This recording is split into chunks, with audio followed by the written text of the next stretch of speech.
Welcome into the play-by-play, a sports media talk show from Awful Announcing. I'm a media commentary writer at Awful Announcing, Brendan Clean. My co-host on the other side is a senior editor at Awful Announcing, Ben Axelrod. Ben, we're here. Episode number 1, we did it. We did. It's kind of a weird thing. We sent out, we wrote a story, we sent out a tweet about we're doing this. Here's our podcast. We're launching a sports media news podcast. And the first reaction you get is a bunch of people saying, congrats. And it's like, we didn't do anything yet. We just said we're going to do something. We chose to do this podcast. Yeah, let us do a good job, and then we'll take some congrats. We'll take the pats on the back when we've earned them. Like all these folks we cover, we can't just buy our way into the excitement here. But yeah, it's gonna be awesome. I think we're gonna be here once a week. Shouts out to Brandon Contes and the great product he's built over at the Awful Announcing podcast. We will live there on that feed for a bit here until we are ready to spread our own wings. They've done a great job with the interviews and everything. This is going to be, like I said, a sports media talk show. We're going to break down, debate, dissect, give our personal taste and opinions a little bit here and there as well on the wide, crazy world of sports media. Somehow the NFL world got Tom Brady, Bill Belichick, Nick Saban, all these people. We get them now, Ben, right heading into football season. So I think it's going to be a busy time, a fun time to be doing the show. It is. You got Jason Kelsey in there too. Like this is. Yeah. I've been at Awful Announcing now for about a year. Like I'm coming up on my 1 year anniversary. You are too. This has been an insane year. Like when I first came to Awful Announcing, I was like, I love the site. I constantly read the articles and retweet the tweets, but what am I going to be writing about on a daily basis? And like, I've written more at Awful Announcing than I've probably written at any other job, including in my past life as a Ohio State beat writer. There's something every day. I mean, even today I was like, all right, well, hopefully I can pace myself and get ready for this podcast. And next thing I know, I'm like eating Doritos for lunch. So this is a crazy world. And I'm really excited to break it down on a weekly basis here. Yeah, I think we'll get people to learn a little bit about us and what we like, who we are, all that stuff as we go. Today we have a pretty busy show. RG3, Robert Griffin III, Sam Ponder out at ESPN, Mike Greenberg and Louis Riddick getting some promotions to replace them. We have another investment on the part of Yahoo Sports, who just keep spending and spending as they build out their sports brand once again. And we'll end on maybe a little bit more of a dour, ridiculous note. Clay Travis versus the world. In this case, the world, his latest target being Mina. We'll talk about what maybe that could teach us as we head into what should be an insane presidential campaign season. But let's start with ESPN. Ben, again, Robert Griffin, who had risen pretty steadily to becoming one of the top college football analysts over there, as well as a part of the Monday Night Football pregame show, is gone. Sam Ponder, who had hosted Sunday NFL Countdown each weekend in the morning, also gone. The initial report from Andrew Marchand was that this was about, budget constraints, just kind of getting the books in order ahead of the new fiscal year at ESPN. And when you look at it from that standpoint, it's not, far-fetched, right, Ben? It's like, Sam Ponder was reportedly making 7 figures just doing one show. Robert Griffin had a little bit more momentum to reach even higher heights and maybe settled in sort of in the middle of the pecking order on the NFL side. So it's not crazy. And yet we have the constant tease of Robert Griffin saying he'll give us answers. And we have Sage Steele coming to the defense of Sam Ponder saying everything that went on will soon make itself known. Do you buy any of this, or was this just normal ESPN shuffling? So when the news came out initially late last week, it was fairly shocking. Like ESPN, when ESPN does layoffs, you typically have an idea that they're coming and they kind of come in waves. This was just like a sudden report that RG3's out. And by the time we published our story, we had a report that Sam Ponder was out. And then we had a instant report, like, this is it. These are the only 2 layoffs. So that leads to natural speculation about both of their social media presences. Obviously Sam Ponder has dabbled in the culture wars, if you will. Robert Griffin III, his firing came one day after he not so thinly subtweeted Paul Feinbaum regarding Florida State football, and Paul Feinbaum poking fun at Florida State being left out of the college football playoff last year. So that was the natural speculation. As we've learned more about the reasoning behind the firing, and I'm still like, maybe you can help me because I'm just like not that smart when it comes to this stuff. I don't understand how this could be budgetary if they had fully guaranteed contracts that they're going to pay out either way. Like, it seems like they're going to get what's left on their contract. So is it like a books thing where it's just like, hey, this money, instead of coming from here, is coming from there? Yeah, I think, our guy Andrew Buchholz at Awful Announcing has written about this type of thing before and was sharing some of the background in our Slack channel as we tried to dig through the details on this. And it seems kind of like, when what was it, the Batgirl movie with Warner Brothers a couple years ago, where they just threw it away, and it's like write off the loss.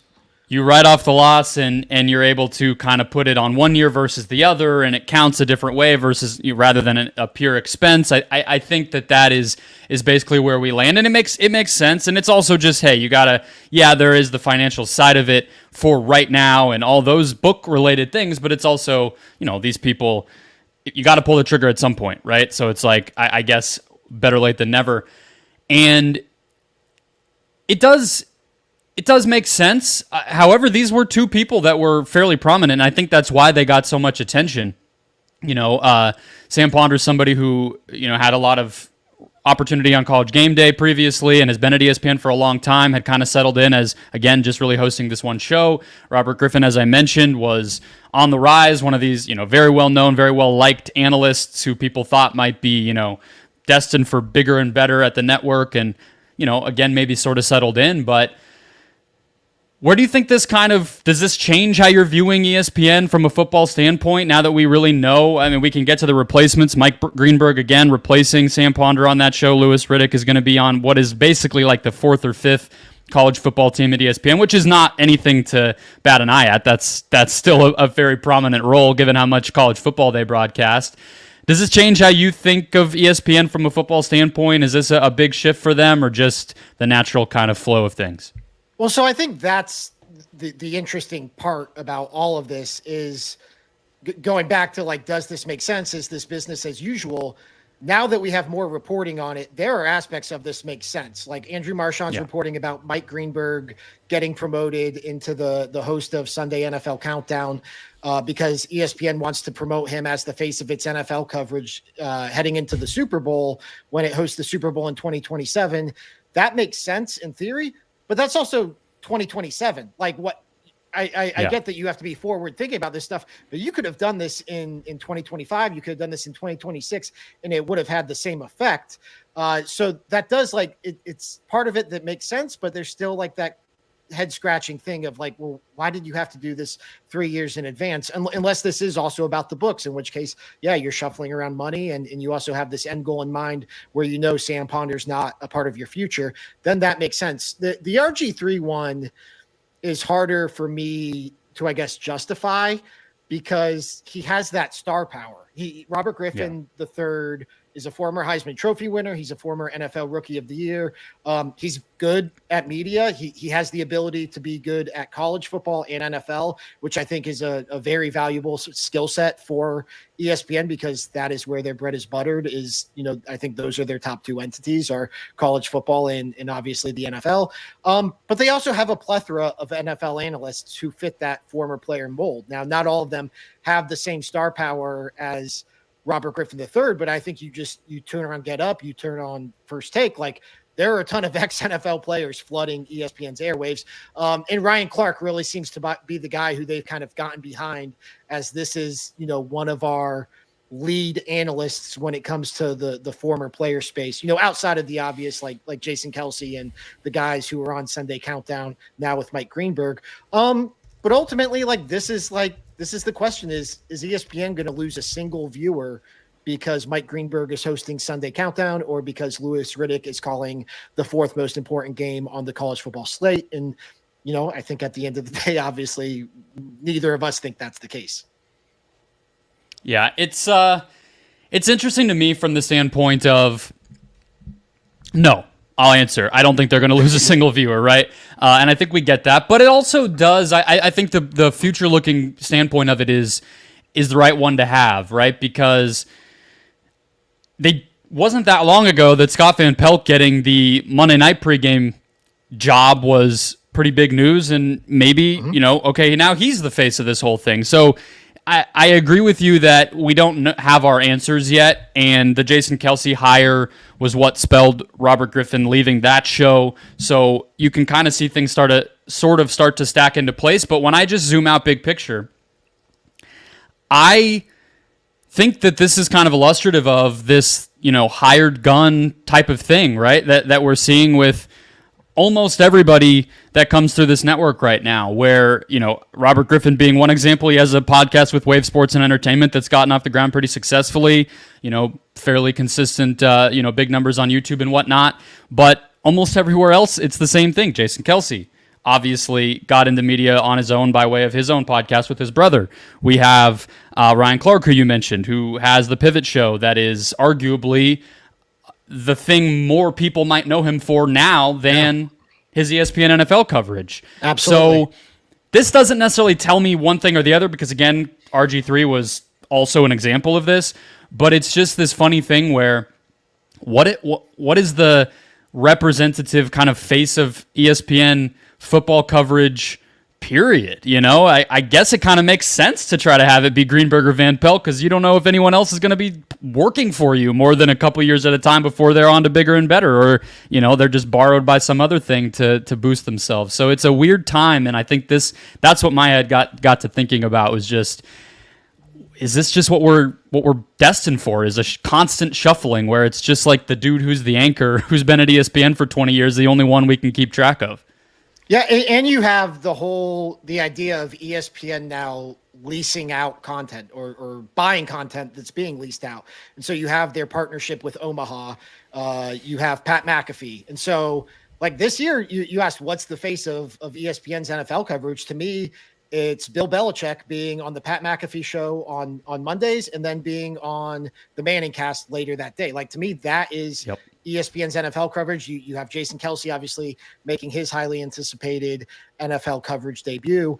And then, if you're not in that top tier where ESPN's willing to pay you, even though you're not an employee, like, at this point, you have to probably be thinking, I'm interchangeable, and how can I ascend to that level where I am selling my own product to ESPN? And I think Ryan Clark kind of straddles that line, but he very much fits in that category too. Yeah, and he's on the film show that I'm forgetting the name of, that's Inside the NFL, that has also gotten reshuffled, but has a pretty star-studded cast. We covered a lot at Awful Announcing about a month ago. The changes there. It's not going to be on Netflix where it was for the back half of last season. Belichick will be there alongside Chris Long and Chad Johnson and Ryan Clark. That show should be intriguing, but just another example of a lot of these guys being in a lot of different places. I have a question for you before we move on to our Yahoo discussion here. Mm-hmm. Do you like Sunday NFL Countdown? Do you like the show? Because that speaking of people who are fixtures at ESPN, a lot of that cast has been on ESPN airwaves for a long time and is pretty recognizable when you're talking about Randy Moss and Teddy Bruschi, Rex Ryan, and who's the last person here? Well, of course, Adam Schefter, and then Alex Smith, who was added recently. Right. And I think Alex Smith is really good. I like him, and he's kind of the newcomer. But do you like the show? What are your thoughts on, do you tune in when you're getting ready for Sunday NFL slate? Is that your show, or where do you go? It is my default show, I would say. I feel like the local coverage, the CBS and the Fox, is so tailored to their respective conferences and to their respective slates of the day. And because of that, and because of the way I consume the NFL from a fantasy football standpoint and a gambling standpoint and a DFS standpoint, I want a whole scope of the league. And to me, ESPN's pregame show of what, the big three, I think that does the best job covering the entire league. I think there's a lot of thought that's put into their weekly features. It feels like if there's a feature to come out of a Sunday, that's the show it's coming from. I don't recall a lot of examples of people talking about like what happened on Fox or what happened on CBS. To me, like their coverage is very game specific, and I enjoy that inside or that Sunday NFL Countdown is league specific and covers the entire league. So I like that part of it. It does seem like there's been like a rotating cast of analysts. To your, like, I like Randy Moss. I like Alex Smith. I do like the idea of like they have all their insiders and reporters sprinkled throughout the country and throughout the league. So I like that aspect of it. But it's not a perfect show by any means. No, it's not perfect. My my gym that I go to out of the apartment complex I live in is closed on Sundays. So I've gotten into the habit of ending up at my apartment gym on Sunday mornings, and the TV is just tuned to ESPN before the NFL slate starts. So I have gotten a heavy dose of this show just by happenstance, whether I liked it or not. But I agree with you. I don't think that the CBS or Fox shows, I think most of us agree that those are mostly for an older demographic, kind of need to maybe transform a little bit. I think that ESPN does a good job threading that needle of, continuing to bring new talent, but also having the recognizable people you've seen forever. I do think Mike Greenberg is, from a host standpoint, I think he will be good in that environment. One thing I think he always does, setting guys up, whether it's Get Up or the radio or whatever, he pushes you to have a stronger opinion. I think that's one of the good things Mike Greenberg does as a host, so I think that can make that show maybe even more engaging. And the NFL Nation activation that they can have is just, you can't compete with that they can go bring you to Kansas City, bring you to New England, bring you to Dallas, and give you a quick synopsis of what's up there in a way that, those other networks just can't do. They don't have people on the ground in as many places. So I like it. I think Greenberg makes sense there. We'll see if he's really the face of he was the face of the NBA coverage 3 years ago. So I'm losing track of what I'm supposed to be seeing Mike Greenberg as at ESPN. I will say, like, going back to starting at Awful Announcing a year ago, I entered Awful Announcing not being the biggest Mike Greenberg fan. I found him just kind of, very vanilla, very there. Like if you grew up listening to Mike and Mike, you were either a Greeny guy or a Golic guy, and I was a Golic guy. I will say, watching Get Up, like literally every morning, I've come to like have a profound respect for Mike Greenberg and his ability as a broadcaster. It was just a few weeks ago that we had that giant tech outage, and somehow Get Up was able to air, but they had like no features, they had no video, no bumps or anything like that. And like, you wouldn't have known it watching Get Up. And that was largely because Mike Greenberg was quarterbacking the show. And there are a lot of examples of Mike Greenberg, just like his professionalism as a broadcaster and his ability to adapt, of that being a giant asset for ESPN. So my stance on Mike Greenberg has definitely changed from that standpoint. Real quick, going back to RG3, Fox FS1 is in the middle of this like giant reshuffling. And when RG3 joined ESPN, like it was between ESPN and FS1, and ESPN won out. I don't know what the contract situation is. If there's a non-compete, I would imagine ESPN has probably hammered that out. I'm really interested. Sam Ponder, like we can probably guess where she's going to end up, and it's probably going to be on a cable news network not talking about sports. Robert Griffin III, if he winds up on FS1, like I think that's kind of interesting for what direction they could take their coverage. That's probably a whole different topic and in a whole different show. But I do think it's really interesting to see where Robert Griffin III is going to wind up. Yeah, I think Robert Griffin is somebody who is uniquely able to speak on obviously what's going on the field. He's been respected as a game analyst probably more than anything since joining the media, but of course can also kind of weigh in on the bigger picture stuff going on in sports. Let's jump to our instant replay now, Ben. Yahoo Sports hiring Ariel Helwani, the very well-known, prominent, long-time combat sports reporter and podcast host. He will basically be building out an MMA vertical at Yahoo, kind of overseeing what sounds like a web presence, a digital video presence, a podcast presence, in addition to continuing to do his own reporting and what sounds like an extension of the podcast he had, interviewing folks. I believe it was for Showtime, where he'll bring some people in. Obviously, a lot of these types of announcements are very vague, but he leaves Vox in the ringer. You are much more in this world than I am, and so I will just ask you open-endedly, what did you think of all of this career change for a guy who's done a lot of this in his day, but obviously carries a big audience and a big profile wherever he goes. He's a really fascinating figure in sports media because he is the clear expert, the number one reporter, insider personality when it comes to MMA. And that's inherently valuable. Now, the question is, how valuable is it when it's MMA? Because as popular as MMA has gotten, regardless of what Mark Shapiro at TKO says, like, I don't think it's one of the big four. Like, I think it's still, it's more mainstream. I'm not sure I would call it totally mainstream. And I'm curious how much of it becoming mainstream is a result of it being a media rights partner with ESPN, which has an obvious incentive to promote it as a big deal. But at the end of the day, like, if you're going to hire, if there's a guy you want covering MMA, like, Ariel Helwani's the number one pick without question. And on top of that, he already worked at Fox. He already worked at ESPN.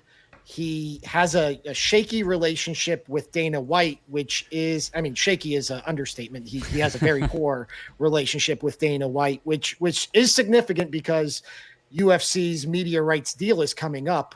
So you wonder, like, let's say Paramount makes a play or Warner Brothers Discovery makes a play for UFC.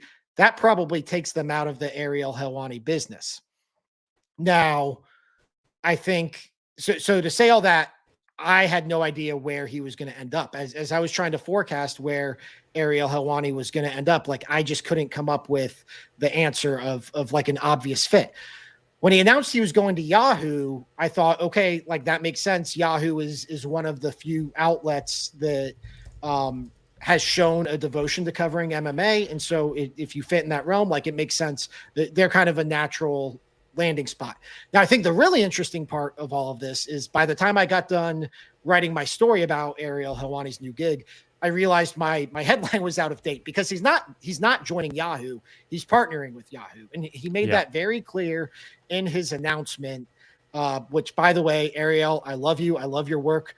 We've got to cut down on the announcements. Like, you cannot do an 11-minute announcement announcing where you're heading after you already did a 9-minute announcement that you're leaving somewhere. I love your work. We've got to cut it down. Tom Brady retired in a 58-second announcement. You can do less than 20 minutes. Having said all that, he's partnering with Yahoo. And that, to me, is the interesting aspect of this, is he made it very clear that he owns all his content moving forward. He owns his show. He owns the feeds. He's going to own this vertical Uncrowned. And that is a big deal. That is like the model. That is the Pat McAfee model. That's the Dan Le Batard model. That's the Howard Stern model. These are the people he cited in making this announcement. And there are very few people who can get away with that in this day and age. It's easy to say, oh, that's what you should do. Like, Pat McAfee was urging Charles Barkley, like, this is what you should do. You should take ownership of Inside the NBA and lease it out. Okay, that's easy to say, like, to Charles Barkley, but to the average sports media personality, like, you're going to have to be very, very good. And for Ariel Helwani, is he on that Stephen A. Smith, Dan Le Batard, Pat McAfee tier as a personality? No, he's not. But what he provides as the preeminent MMA reporter does put him in a unique position where he can leverage his talent and his ability to own that content moving forward. And so I thought that was the most interesting aspect of all of this, because it was weird to see him leave Vox, where he built the MMA Hour. I mean, the MMA Hour was very much an Ariel Helwani product, a Ariel Helwani vehicle, and to see him have to abandon it and abandon those studios is just kind of weird, even though that's how the traditional employee-employer relationship works. That's not going to be a problem for Ariel Helwani anymore. He's going to own all his content, and if he goes to Warner Brothers Discovery, when this partnership with Yahoo ends, he can take it all with him, and that, to me, is like the most interesting aspect of all of this. Yeah, I think that's all spot on. I don't see Helwani as somebody that, is going to be a financial or audience juggernaut in the way that he can just hop around and rake in millions doing this the same way that some of those other names are. But he obviously does have within his niche probably the biggest audience. So it's a relatively smart thing to do. And we've seen a lot of people, one of his, as I've kind of covered him and paid attention to him from afar, it does seem like kind of the way the sport is talked about and covered is very important to him. So the idea that he would want to have control over developing new voices and getting to kind of oversee other projects within his orbit made a lot of sense to me when I saw it. I have a question though, for you, just as somebody who consumes it more than I do. Do you see him as somebody that, and this will lead us into a bigger conversation about Yahoo, which I think is the more interesting part personally to me, because I don't think his content will change a bunch here. It's just where he's going to be. Is his value, is why you tune into him as a combat sports fan more for the reporting and the behind the scenes and the context and the perspective, or, the entertainment, the excitement around a big fight and a big card and just somewhere to go hang out? Like where is that balance? Because the answer is what I think it is. It's a pretty different type of hire than Yahoo's made with a lot of their other recent additions. So I think there are multiple parts of him that are appealing as an MMA personality. One is he gets great guests, and he's a really good interviewer. That's where I first discovered Ariel Helwani. Is he was doing these like annual interviews with the pro wrestler CM Punk back in like 2013, 2014, that were just like, you did not see pro wrestlers being interviewed this way, where he was going to his house and having this personal connection with him. And that's an extreme example, but he does get big guests on the MMA Hour, which then leads to like that show Breaking Big News, or at least when he was on the MMA Hour.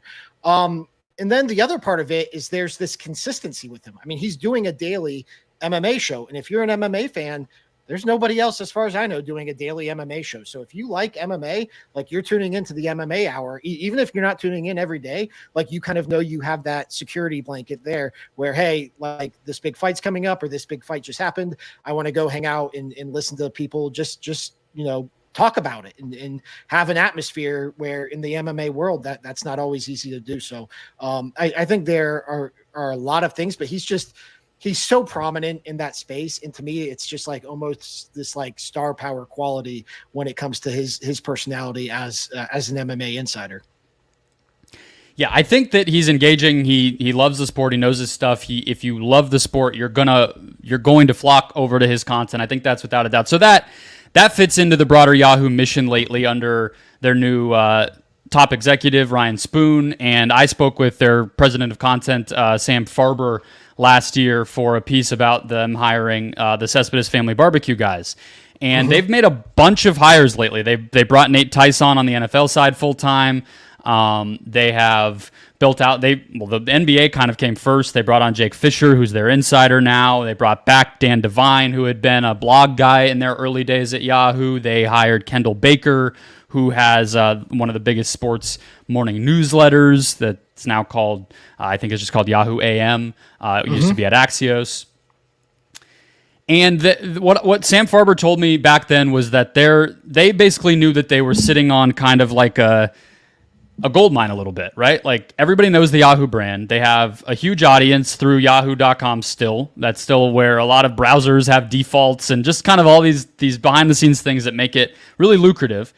And social channels were huge, and it was something that wasn't being activated the right way. And we know, Adrian Wojnarowski, Jeff Passan, tons of people that have kind of come through there over the years. And they basically want people who are going to be able to flood all those channels, all those platforms where their sports fan audience already was, and basically kind of fill in the gaps between, we're going to have scores and highlights and all the things that are like the basic, the building blocks of sports fandom.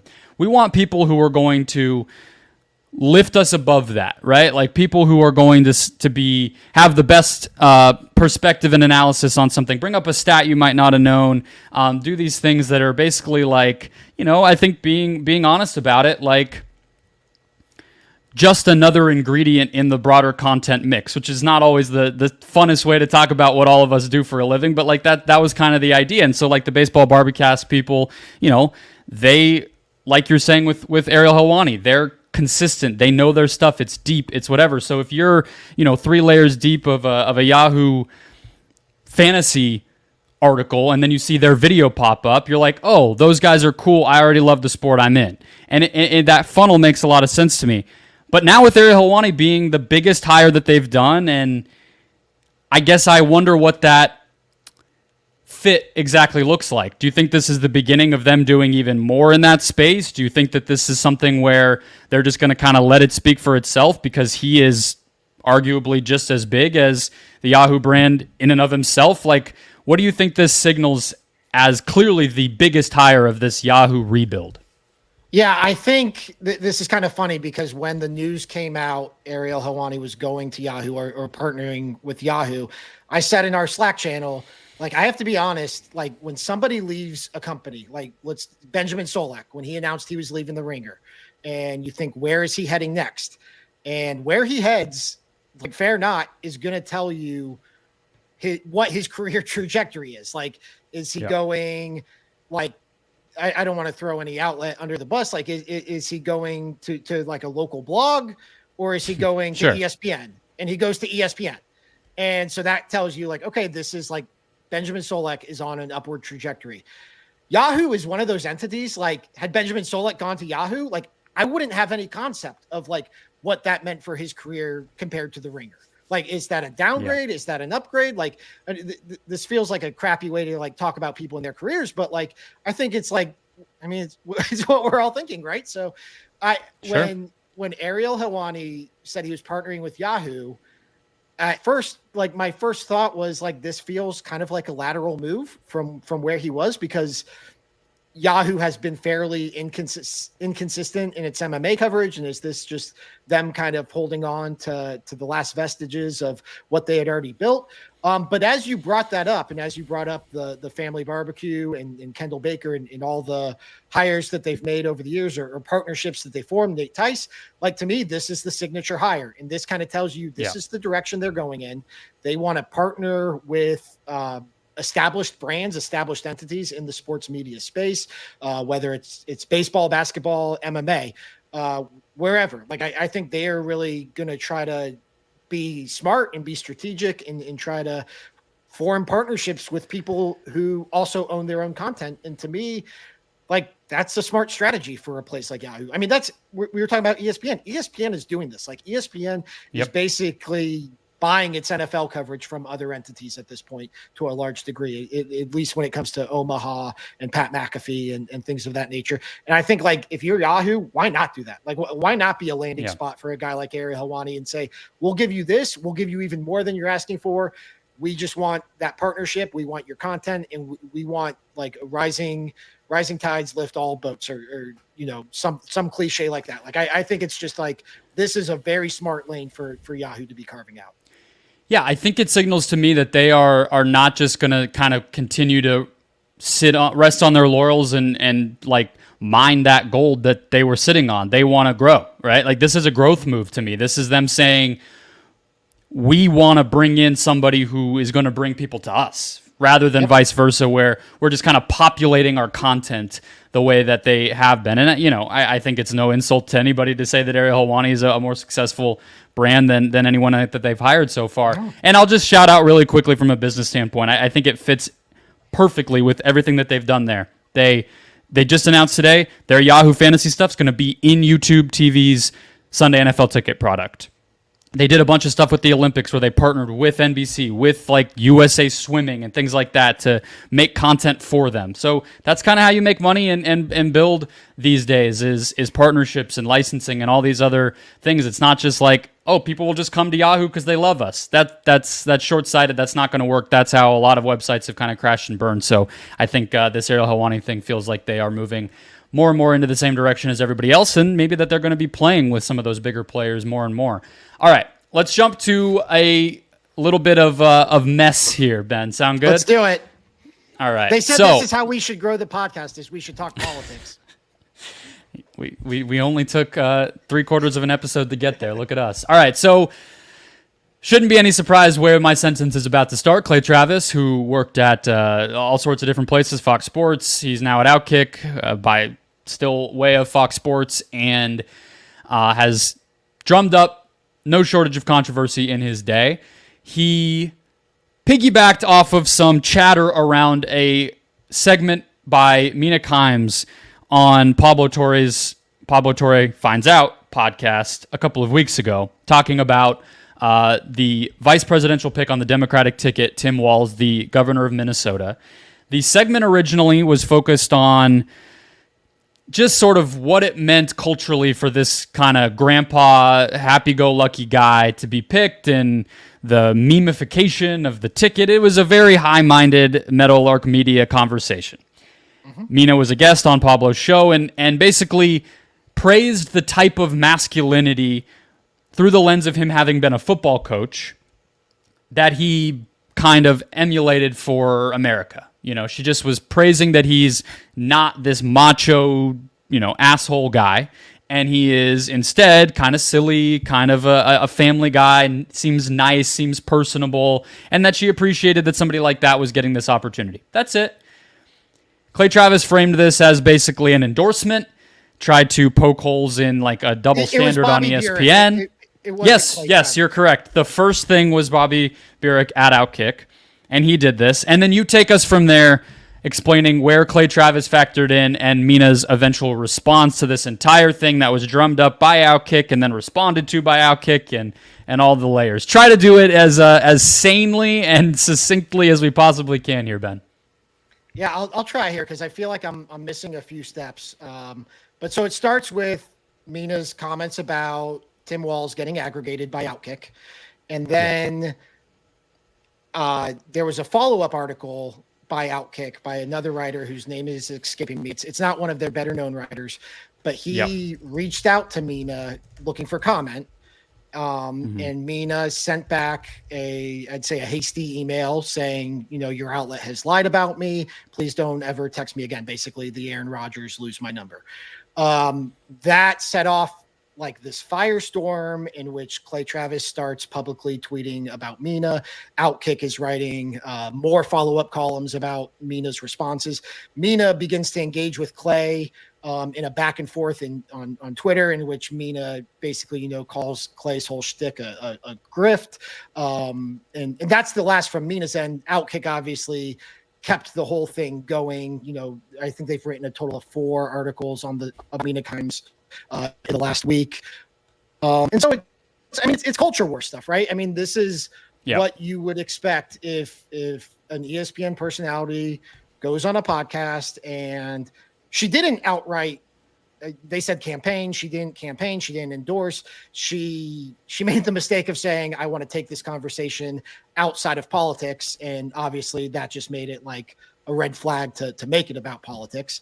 But that's ultimately, I think what's interesting about this, and this is like, we can recap what happened. Real quick, I did want to get the journalist's name who she did eventually respond to. John Simmons. That's the gentleman that she responded to on Twitter when he texted her, and there was the whole back and forth. That's the guy's name. So it becomes this whole thing, right? Like, I mean, we can recap what happened, or we can kind of, I think what's more interesting is like to kind of explain like why it happened. And to me, I thought what was interesting in writing the article for Awful Announcing is that Outkick really hasn't written a lot about Mina Kimes, which is kind of surprising for obvious reasons. But I also think she hasn't given them a lot to work with. Like, there's not a lot that you can call out Mina Kimes on. And I think that her speaking positively about the Democratic nominee for vice president, I think that was red meat to Outkick's audience, and it gave everyone permission to call her a DEI hire, and she shared racist tweets that she received from people as a result of their article, which were, I know Outkick has claimed like you can't prove the connection between this article and the racist tweets. Like, some of them were just outright replies tagging her, so I think that's pretty quickly dispelled. But I think like this gave them permission that and I think in all of this, like, I think if Mina Kimes made any mistakes, and I should not be giving Mina Kimes advice. Like, I have all the admiration in the world for her. I'm really surprised she engaged. I'm really surprised. So Michelle Tafoya, that was the launching point, was Michelle Tafoya got into it, and then Mina Kimes replied, rolling her eyes or doing the LeBron laughing thing. Yeah, Michelle Tafoya basically said that she felt bad for Mina, that she was so pathetically uninformed that she would reference his, adhering to gender norms versus the substance of his policy, because Michelle Tafoya lives in the state that Tim Walz runs, Minnesota, and, she wanted to get her 2 cents in. And she also co-chaired a campaign right after leaving NBC of another candidate for governor who ultimately dropped out in the race that Tim Walz won. So lots of ties here. But I'm surprised Mina engaged, because a lot of the responses I think you could justifiably argue were not in good faith. I think when Outkick and its personalities reply to people in quote tweets rather than in direct replies, and when they do so by tagging them and ESPN PR people, and in some cases outright just resharing their articles in the replies, like, it kind of gives the game away, right? Like, every reply that Mina Kimes gave, there was nothing Mina Kimes could say to Outkick that would have satisfied them as a response. All it was creating additional content for them, and every additional reply she gave them just furthered the feud. There was no sense in going back and forth with them. Having said all that, like, it's easy to say be the bigger person when you're not the person in that situation. There was an Outkick personality who talked about our article and was talking about me, and my first instinct was to quote tweet him with the Don Draper "I don't think about you at all" meme. And then, like, I had to just sit back and, like, take my own advice. Like, there's nothing I could, there's no GIF, there's no meme, there's nothing I could do that would make them think, like, oh man, he got me, like, I have to stand down. Like, to me, like, every reply you give them just furthers it and just gives them more content. And to me, like, I was just surprised Mina engaged, because I think she knows that. Yeah, shout out Ginsburg. Had an unfortunate end in Mad Men. That was a tough beat for our guy, getting freaked out by the computer and being shuffled off. The joke about that GIF, which is one of my favorite GIFs, is that Don actually very much thought about Ginsburg. That's the best part. No, he thinks about everybody. He's the most. We'll do a Mad Men deep dive a different time, I think. But I'm game. I agree with you on. I mean, I was a little bit surprised to see that she kind of engaged in this particular instance, but I'll just say I don't know what made her do it, but what felt particularly kind of egregious and crazy in this case for me was just that how thin the initial problem was, right? Yes. It's like, it's such a stretch to say that she endorsed. Like, do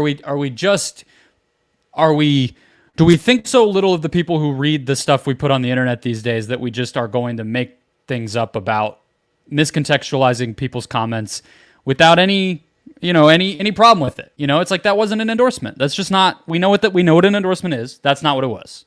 That's it. That's just, we start from there, and so maybe it was just that this got so extreme because it was so ridiculous from the start. And I think somebody like Mina, this is her that recurring role on Pablo Torre's show, as well as some of the appearances she does for the main Dan Le Batard show, is the first time that she's really professionally stepped out of the realm of sports and football. She's always kind of had a big societal perspective, even at ESPN, but now she's really doing it professionally, getting paid, stretching her wings, doing different things. So it's like, hey, if I'm going to be doing this, we got to operate in reality here, because I know that I'm a person who's going to be getting the ire of a lot of these types of people, period, even if I say the wrong thing on NFL Live.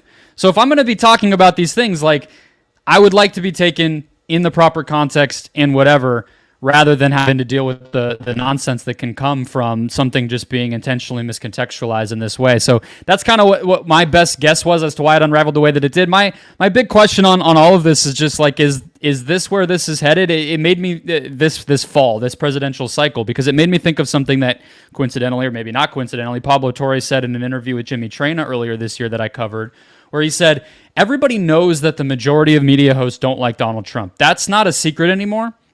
Whereas it was this big boogeyman before, right? If they could get you criticizing Donald Trump or saying something that appeared to be critical of the administration or whatever back when he was president or anything, it was like, gotcha, and the firestorm would continue. Now it's just obvious. We all know that.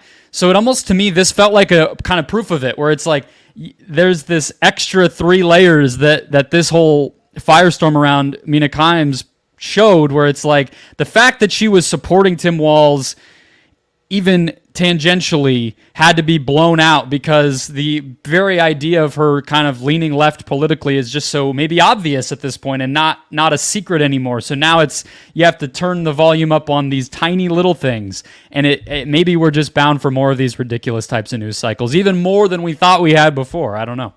Yeah, it's really unfortunate, and it's not a surprise. I mean, we could have been having this conversation 8 years ago just as easily, maybe even longer than that. But I think it's unfortunate we can't talk about politics in a way that's like, this is going to sound so like cliche and corny, but like civilized. And like, I think Mina was when she was talking about Tim Walz and his version of masculinity and comparing it to football. Obviously, like, it was not taken in good faith by Outkick, which, typically traffics and responding to those kind of takes. But like, we just had a summer like that's going to be written about in history books. Like we had the debate, we had an assassination attempt, we had the sitting president step down from his bid for re-election. Like, and you can't tweet about it, you can't talk about it, you can't do anything without it being taken as like you're on this side and this is what that means. And I think it's just like unfortunate, because I find a lot of this stuff really interesting to talk about without having a political slant on any of it. And that's what frustrated me, I think, about the Outkick side of it, which again, maybe we're, pointing fingers about a type of coverage that is kind of in their wheelhouse already and trying to undo it, which is ridiculous. But I do think, zooming out from them and everything, it's like, you can, and I honestly, like, the way Michelle Tafoya approached it was, obviously conflicts of interest with her involvement in Minnesota politics aside, like, at the very least, she took issue with the governor's policies and said that she thought Mina focusing on this masculinity thing was ridiculous. Okay, there's at least an argument to be had. Now, Michelle Tafoya has stepped in it with plenty of her own kind of silly arguments with Dan Le Batard a few years back and other things, and been equally unproductive and whatever. But it's like, let's at least start there. Maybe we can have a debate about if the masculinity thing is real or not. But it's just, it goes so quickly to just he said, she said, whataboutism nonsense, and it's just the internet. It's just politics these days. You're absolutely right, but it was like a bummer, I guess. Maybe that's the best way to put it. I don't think we'll have any shortage of these types of conversations as the campaign season rolls along, Ben. So we'll move on to our hot mic segment. This is going to be every week. We're going to talk about something we like, something that caught our attention, something that we nerded out about in sports media. Ben, kick us off. Give us your first hot mic of our podcast ever. So Brendan said we are going to get to know each other. Both Brendan and I and the audience, we're all going to be in this together. And if you follow me on social media, if you know me just a little bit, you probably know I am a huge pro wrestling fan. Been to 4 WrestleManias, just went to SummerSlam in Cleveland. Big WWE fan, have been basically since I was a kid, with a small gap in there when I was in middle school and high school and had a social life. But big WWE fan. So I'm watching WWE Raw, as I do every Monday night.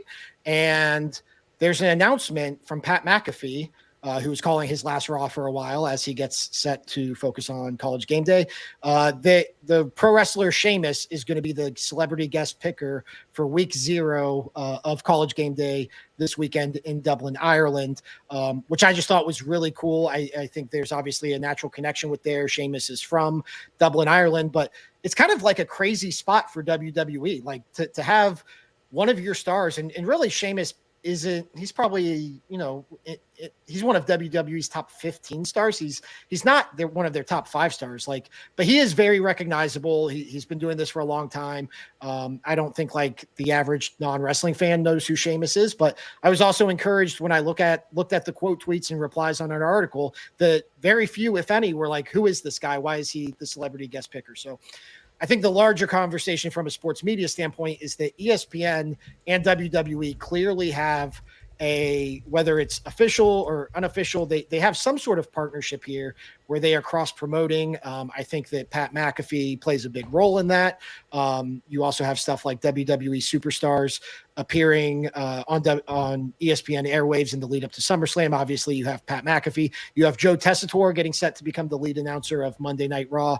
And at the heart of all this, Nick Khan, the former sports media super agent, is WWE's president.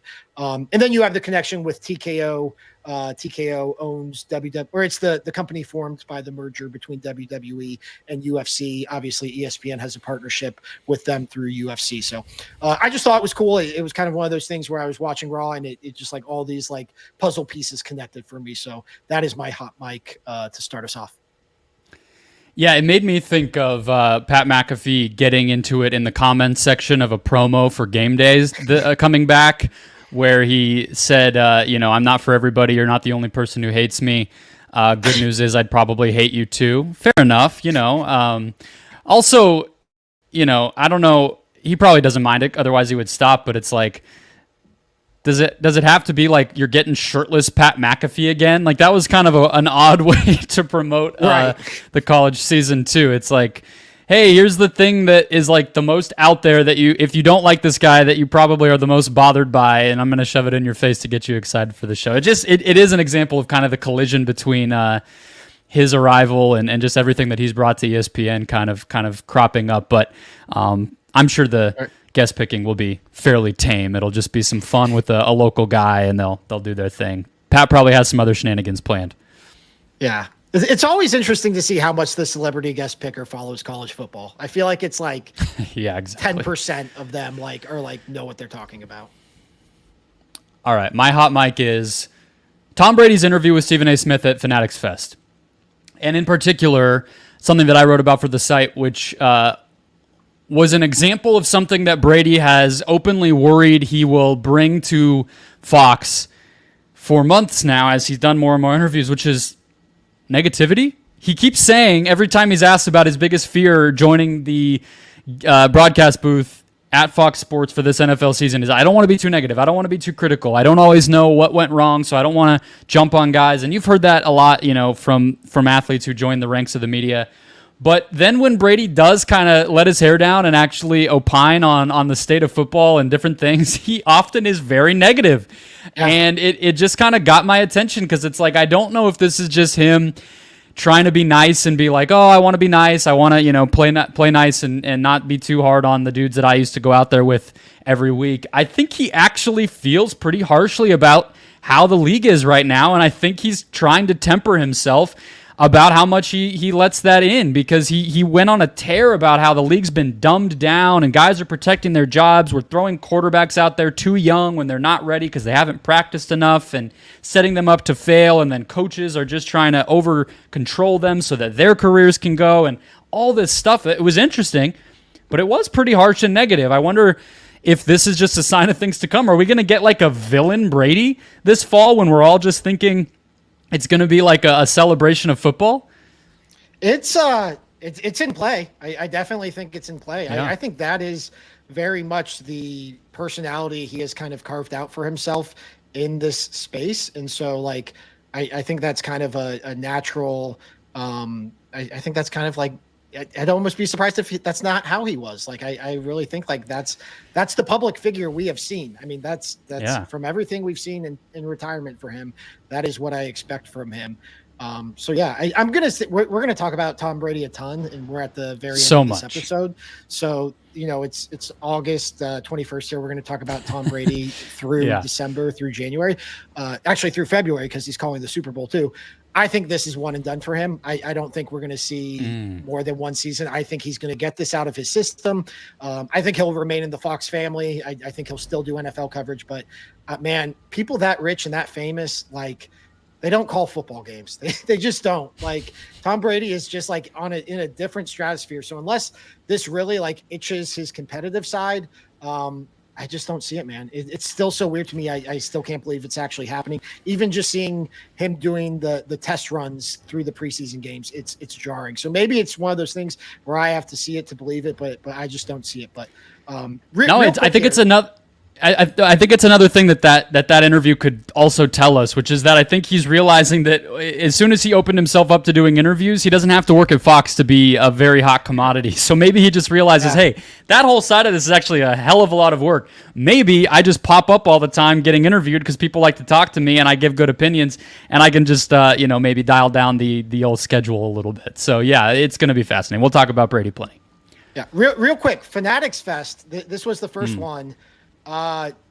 There's been something that's rubbed me the wrong way about Michael Rubin's White Party, about Fanatics Fest, and this idea of Michael Rubin, who might like be the richest guy on the planet, depending on where the stock market's at, like him using this wealth to hang out with the most famous athletes and musicians and actors on the planet, from Livy Dunn to Tom Brady to Gronk to Jay-Z. Like there's something that's rubbed me the wrong way, and I finally realized what it was, and it's that it's exactly what I would do. It's just too out in the open. It just disgusts you to see it be actually manifest rather than just like conversation that late at night at a bar. What would you do? And then we all are like, we'd probably just hang out with everybody, and then he's actually doing it. No, it's just pure jealousy on my end. So that's it. Yeah. Hey, it brings a lot of famous people together and it gives us content. So I guess, from down here looking up at the gods of our celebrity culture, I don't mind it either. It gives us something to talk about. Although it felt like the White Party kind of came and went this year. Last year was huge. I feel like this year it was like, that again, whatever. I think the cool thing to do is going to be to skip the White Party next year. That's my other take. So my two big takes are the White Party's over and Tom Brady's one and done. Those are my two hot takes to get this podcast. Yeah, it kind of, Ben, I'm not going to lie, it kind of sounds like you're planting the seeds for people to maybe skip it so that we can maybe get Mike Rubin on the podcast as a guest and then you get an interview next year. It feels like that's maybe where this is headed. If I'm following your mindset on this whole thing correctly, you want to be there is where it feels like you're going. I was thinking I would get invited to the White Party. That's the end game for this podcast. Great. All right. Well, there you go. There's our mission statement as we end our first episode. Thank you for listening to the Play-by-Play. We'll be back every week from here on out, talking all things sports media. So if you like the show, follow us on Spotify, Apple, wherever you listen to podcasts. We're also going to be up on YouTube on the Awful Announcing channel, and we can't wait to keep going. We're getting football this weekend. We'll have plenty to talk about, and we'll see you next week. See you guys.